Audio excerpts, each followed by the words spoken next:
తాకట్లో ఉన్న మీ బంగారాన్ని విడిపించి ఆ రోజు ఆన్లైన్ రేటుకి కొంటాం. Sharma gold company. నమస్కారం, వెల్కమ్ టు సుమన్ టీవీ. నేను గీతాంజలి. ప్రస్తుతం మనతో పాటు భారతీయ శంకరపీఠం వ్యవస్థాపకులు, ప్రముఖ ఆధ్యాత్మికవేత్త బ్రహ్మశ్రీ అన్నవరపు తిరుపతిమూర్తి అవధాని గురువు గారు ఉన్నారు. వారితో మాట్లాడదాం. గురుగారు నమస్కారం అండి. ఓం శ్రీ మహాగణాధిపతయే నమః. గురుగారు, అసలు మంత్రానికి ఉన్న శక్తి ఎటువంటిది? ఎటువంటి మంత్రానికి ఎలాంటి శక్తి ఉత్పన్నమవుతుంది? దాని ద్వారా ఏమి సిద్ధిస్తుందో తెలియచేస్తారా? అంతకన్నా ముందు ఆ మంత్రం ఉపదేశం తీసుకోవడానికి నీకున్న అర్హత ఏంటి? అంటే ఆ అర్హతను బట్టి గురువు గారు ఇస్తారంటారా? అంటే నేను అనకూడదు కానీ అమ్మా, ఇవాళ గురువు గారు అనేటువంటి పదం చాలా చులకనైపోయింది. చాలా చులకనైపోయింది. ఆ పదానికి ఉన్నటువంటి గొప్పతనాన్ని నీరు కార్చేస్తున్నారు. అయినవాడు కానివాడు, అర్హత ఉన్నవాడు అర్హత లేనివాడు గురుగారు అయిపోతున్నారు. వాళ్ళ గురువు అనేటువంటి పదం ఎవరికి పడితే వాళ్ళకి రాదమ్మా. ఎలా పడితే అలా రాదు. 14 లోకాలలో గొప్ప పదం ఏదైనా ఉన్నదంటే అది గురు పదం. గొప్ప పదం ఏదైనా ఉన్నది అంటే అది గురు శబ్దమే. అన్నిట్లకన్నా అఖండ శబ్ద బ్రహ్మం ఏదైనా ఉన్నది అని అంటే గురు శబ్దం. దాన్ని మించినటువంటి శబ్దం లేదు. అంటే ఇక మాతాచితే పితాచితే పక్కన పెట్టేద్దాం. శబ్ద జ్ఞానాన్ని అనుసరించి, మంత్ర స్థితికి అనుసరించి ఉండేటువంటిది. కానీ ఇవాళ ఇన్ని సంవత్సరాల్లో నేను కనీసం 4 కూడా మంత్రోపదేశం చేయలేదండి. చెయ్యను. ఎందువల్లనంటే అవతల వ్యక్తికి నేనేదో మంత్రోపదేశం చేస్తే నన్ను గురువుగారిని పిలుస్తారని చెప్పి ఉపదేశం చేస్తే వాడు చేయకపోతే ఆ ఒక్క కర్మ నేను అనుభవించాలి. ఆ కర్మ నేను అనుభవించాలి. అతను చేస్తే ఆ ఫలితం నాకే వస్తుంది. నాకు ఫలితం వద్దు, కర్మ వద్దు. నేను 10 మందికి ఉపదేశం చేశాను మంత్రం.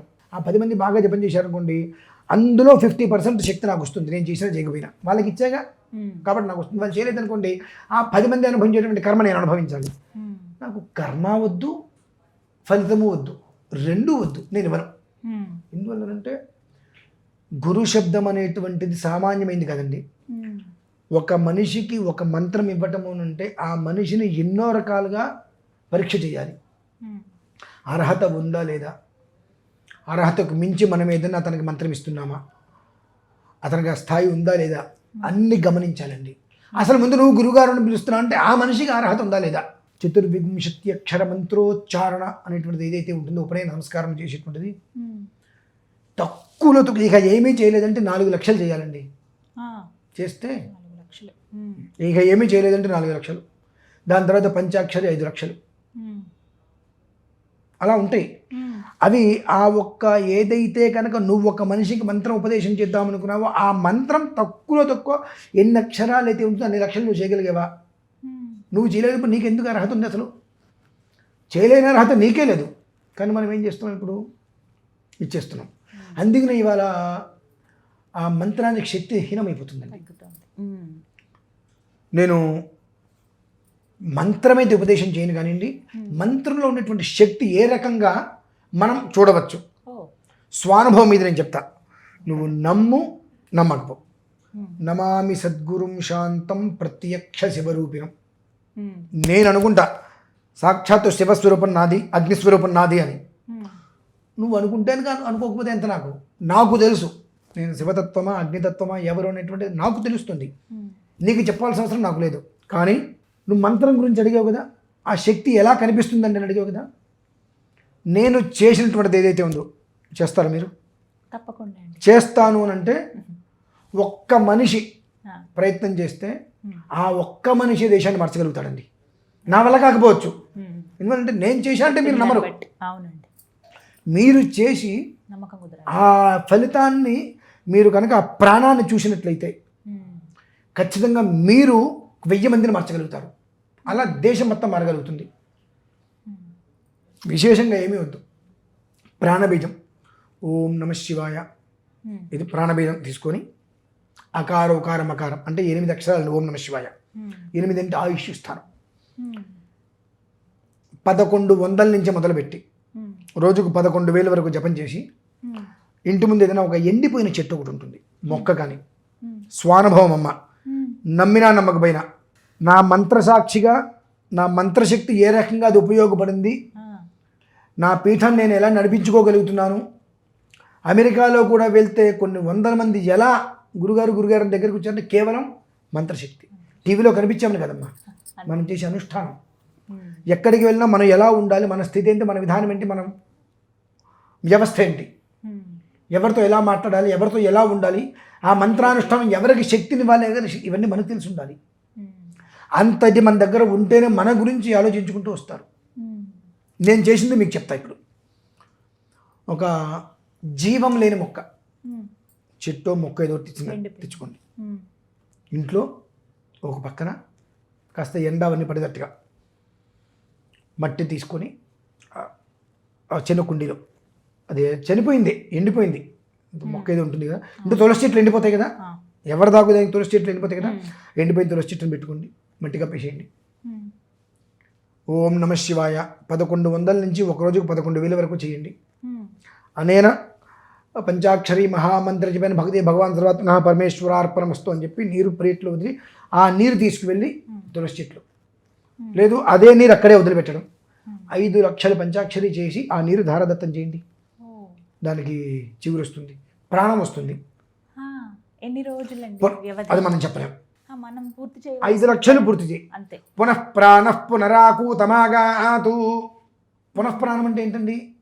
లేని దానికి తెప్పించడమే కదండి.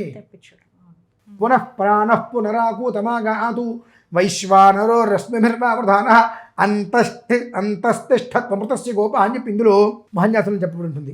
ఎలా? అగ్నిర్మే వాచస్త్రితః వా హృదయే హృదయమయీ అహమృతే అమృతం బ్రహ్మణి వాయుర్మే ప్రాణే స్థితః ప్రాణో హృదయే హృదయమయీ అహమృతే అమృతం బ్రహ్మణి సూర్యో మే చక్షుషి స్థితః చక్షుర్హృదయే హృదయమయీ అహమృతే అమృతం బ్రహ్మణి చంద్రమా మే మనసి స్థితః మనో హృదయే హృదయమయీ అహమృతే అమృతం బ్రహ్మణి దిశో మే శ్రోత్రే స్థితః శ్రోత్రం హృదయే శ్రోత్రం హృదయే హృదయమయీ అహమృతే అమృతం బ్రహ్మణి అనేటువంటి మంత్రం ఉంటుందమ్మా. ఇది కూడా నేను ఇస్తా. మొత్తం 2 నిమిషాలు ఉంటుంది. అది నేను రికార్డ్ చేసి ఇస్తా కావాలంటే. పంచాక్షరి మంత్రం మొదలు పెట్టే ముందు ఒక పుష్పం దగ్గర పెట్టుకో, ఆ తులసి చెట్టు ఏదో ఒక చెట్టు ఎండిపోయింది ఇంట్లో పెట్టుకో, దాని ముందు కూర్చో, పుష్పం దగ్గర పెట్టుకో, ఇదే మంత్రం. దిశో మే ఏ పదమైతే చెప్పామో అది శరీరం. దిశో మే శ్రోత్రే స్థితః శ్రోత్రగం హృదయే హృదయమయీ అహమృతే అమృతం బ్రహ్మణి. అది కూడా నేను చూపిస్తాను. అది చేసేసేసి అందులో అండి పునర్మ ఆత్మాని. పునర్మ అంటే పునఃప్రాణ పునరాకుతే పునర్మాత్మ పునరాకుతగాత వైశ్వాన అంటే పునర్మాత్మ అంటే ఏంటండి? పునఃప్రాణ అంటే ఏంటి? ఏదైతే నిర్వీర్యం అయిపోయిందో, దేన్ని ఏదైతే వదిలేసి వెళ్ళిపోయిందో అది పునః మళ్ళీ దానికి రావాలి అనేటువంటిది మంత్రం. అది ఒకసారి చక్కగా అది విని పంచాక్షరి మొదలు పెట్టండి. 1100 అక్కడి నుంచి రోజుకు 1100 చేయి. 5 లక్షల పంచాక్షరి పూర్తి చేయి. చివరి ఉదకాన్ని వదిలిపెట్టేటప్పటికి చిగురు వస్తుందమ్మా. అది భగవత్ సాక్షిగా నేను ప్రత్యక్షంగా అనుభవించాను. ఇవాళ ఎవరు ఎన్ని మాట్లాడినా నేను ప్రశాంతంగా, నాకేం పట్టదు, నాకు సంబంధం లేదు, ఎవరు ఏమనుకుంటా నాకేంటో, నేను ఎందుకున్నా నేనేంటో నాకు తెలుసు. నా గురించి ఎవరు నన్ను బ్యాడ్ చేస్తున్నాడు అని అంటే, నా గురించి నాకు తెలియని బ్యాడ్ వాడికి ఏం తెలుసు? ఓకే, మంచిది చేసుకొని నేనేంటో నాకు తెలుసు కదా. వాడు నా గురించి ఏదో మాట్లాడుతున్నా అంటే నేను ఫీల్ అయిపోతున్నా అంటే నేనేంటో నాకు తెలియదు ముందు. నేను ఏంటి, నా తత్వం ఏంటి? నమామి సద్గురుం శాంతం అగ్నితత్వమా శివతత్వమా, నా తత్వం ఏంటి, నేను ఎవరు అనేటువంటిది నాకు తెలిసినప్పుడు నువ్వు ఎన్ని అనుకుంటా నాకెందుకు? అందుకని చాలా ప్రశాంతంగా ఎవరేం మాట్లాడుకున్నా ఓకే. నన్ను అనుకుంటే కదా నేను బాధపడేది. అసలు నా గురించి కాదు, నేను నువ్వు అనుకునేటువంటి దానికి నాకు సంబంధం లేనప్పుడు నేను ఎందుకు ఫీల్ అవ్వాలి? ఆ తత్వం నీకు వస్తుంది అన్నప్పుడు, ఆ తత్వం నీకు అప్పుడు వస్తుంది. ఆ మొక్కలో ప్రాణం వస్తుందమ్మా. అది మంత్రాక్షరికి ఉండేటువంటి శక్తి. ఇక్కడ ఒక సందేహం, ఇది మనుషులకు సంబంధించి కూడా ఉంటుందంటారా? ఉంటుందమ్మా. మీకు ఒక 2 నెంబర్లు ఇస్తా, ఇప్పుడే ఇస్తా. మీరు కావాలంటే వాళ్ళు ఫోన్ ఎత్తితే ఇప్పుడే మాట్లాడండి. వాళ్ళ అమ్మగారు హాస్పిటల్లో ఉన్నారు, వెంటిలేటర్ తీస్తే అయిపోతుందండి. ఆ స్థితిలో ఫోన్ చేస్తే పంచాక్షరితో పాటుగా మృత్యుంజయ మంత్రంతో కొన్ని పాశుపతాలు చేసి ఒక అమావాస్య మంగళవారం వరకు అది చేసి ఆ రోజు నాడు కొన్ని దానాలు అవన్నీ ఇప్పించి హోమ పూర్వాహుతులన్నీ పూర్తి చేసాం. పూర్ణాహుతి పూర్తయినటువంటిది, అమావాస్య గడియలు దాటి పాఠ్యం వచ్చింది, ఆయన అవి వెంటిలేటర్ తీశారు, 3వ రోజు ఇంటికి వచ్చిందండి. బా. తర్వాత 5 సంవత్సరాలు ఆవిడ బ్రతికింది. ఉమ్. ఖచ్చితమండి ఇవన్నీ. ఎందువల్లనంటే ఒకటి నీ నమ్మకంలో ఉండాలి. ముందు ఖచ్చితంగా ఆయన చేస్తే నాకు నేను నిలబడతాను, ఉమ్. అనే నమ్మకం. చేస్తారా చేయరా ఎలా అనేటువంటిది నీకు ఎప్పటికీ కాదు. ఉమ్. నేను నిలబడతాను, నేను బాగుపడతాను అనేటువంటి నమ్మకం నీకు ఉండాలి. అలానే ఆ వ్యక్తి మీద నీకు ఉమ్. ఒక రకమైనటువంటి దాన్ని ఏమంటారు, నమ్మకం ఉండాలి. నమ్మకం. ఆ నమ్మకం ఎలా 100 మంది 100 చెప్పచ్చు కాక, నీకు ఎందుకు అదంతా? ఎవరో ఏదో చెప్పారని చెప్పి నీకు ఆ మనిషి మీద నమ్మకం కలిగింది, నమ్మకం పోయింది అని అంటే అది నిజమైన నమ్మకం కాదు. అటువంటిప్పుడు భగవంతుడికి నీకు తోడుగా ఉండడు. ఉమ్. ఇందాక మీకు ఒక విషయంలో కూడా గురువు అనేది అని చెప్పా కదమ్మా, అవును. Topic. ఇదే ఒక మనిషిని నువ్వు ఆధ్యాత్మిక స్థితిలో నమ్మావు అని అంటే ఉమ్. ఆ మనిషి అంటే గిట్టని వాళ్ళు ఉంటారు కొంతమంది, ఉమ్. ఎదుగుతున్నాడనో బాగుపడుతున్నాడు రకరకాలుగా ఏదో రకంగా వాళ్ళు ఏదో ఒకటి పుట్టిస్తారు. ఏది పుట్టించినా ఉమ్. నీ నమ్మకం నిజమైంది అయితే నువ్వు బయటికి రావు. ఉమ్. ఆ నమ్మకం మనకు కూడా ఉండాలి కదమ్మా. చేయించుకునే వ్యక్తికి కూడా చేసే వ్యక్తి మీద అటువంటి నమ్మకం ఉండాలి. ఉమ్. ఎలానండి, ఏమైంది, శబ్దం. ఇటు ఇచ్చానండి, సౌండ్ వచ్చిందా? ఎందుకని?